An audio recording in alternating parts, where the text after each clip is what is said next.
Okay, folks, first thing we got to do is get this torch fired up. Here's the compressor. We're going to get it unwelded from the system, and this is a process that takes a pretty good amount of skill. Takes years of practice to learn how to do this welding, so just sit back and watch, and you'll see how it's done.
I know I'm making this look easy, but I've been doing this for 35 years, so I know exactly how hot to get this in order to make it come loose.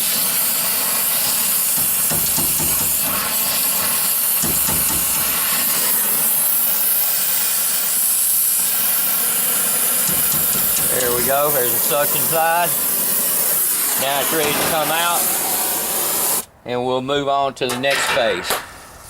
So, stand by for the next phase.